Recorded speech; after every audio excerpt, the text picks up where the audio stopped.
श्री स्वामी समर्थ मंडळी. तर चला स्वामींची आणखी एक नवीन गोष्ट ऐकूया. तर गोष्टीचे नाव असं आहे, संतांची सर्वज्ञता. बालमित्रांनो, संत हे ईश्वराचे सगुण रूप असतात. त्यामुळे ईश्वराचे सर्व गुण त्यांच्यामध्ये आढळतात. या गोष्टीवर श्रद्धा असलेल्या भक्तांना याची प्रचिती अनेक वेळा आलेली असते, परंतु काही लोकांचा यावर विश्वास नसतो. अशा वेळी संत प्रतिदिनी घडणाऱ्या घटनांमधून त्यांचा याची जाणीव करून देतात आणि ईश्वराप्रती त्यांची श्रद्धा वाढवतात. दत्त अवतारी अक्कलकोटचे स्वामी श्री समर्थ यांनी एका मुलाला संत हे ईश्वराप्रमाणे सर्वज्ञ असतात याची जाणीव कशी करून दिली ते आपण पाहूया. तर स्वामी समर्थ आपले भक्त श्री चोडप्पा यांच्या आग्रहास्तव त्यांच्याकडे राहावयास गेले. एके दिवशी चोडप्पाच्या घरी त्यांची मेहुणी आली होती. रात्री झोपताना तिने आपली नथ अंथरावर ठेवून झोपली. चोडप्पांच्या पुतण्याने ते पाहिले. प्रतिदिनी पहाटे उठून तो बागेत फुले आणावयास जात असे.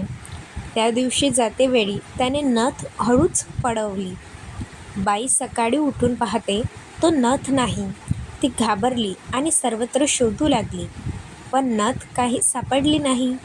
मोठ्या प्रयत्नाने तिच्या नवऱ्याने ती नथ नुकतीच केली होती.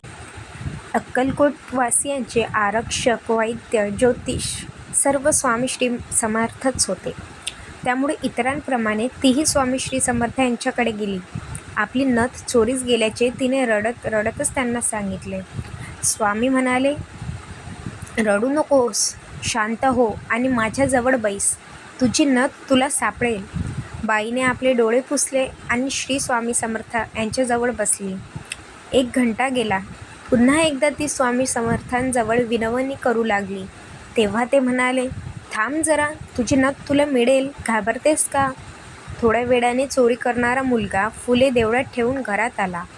स्वामी समर्थ त्याला म्हणाले, अरे ती रडत आहे, तिची नथ तिला दे.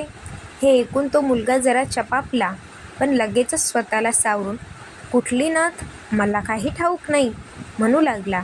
त्यावर स्वामी श्री समर्थ एकदम संतापले. मोठ्या आवाजात ते म्हणाले, सकाळी अंथरुणाखालची नेलेली नथ तिला परत देऊन टाक. स्वामी रागावलेले पाहून त्या मुलाने नथ गुपचूप काढून दिली. बालमित्रांनो, संत सर्वज्ञ असल्याचे तुम्हाला या गोष्टीतून कळलेच असेल. संतांपासून काहीच लपून राहत नाही. चोरी करणे, खोटे बोलणे हे महापाप आहे.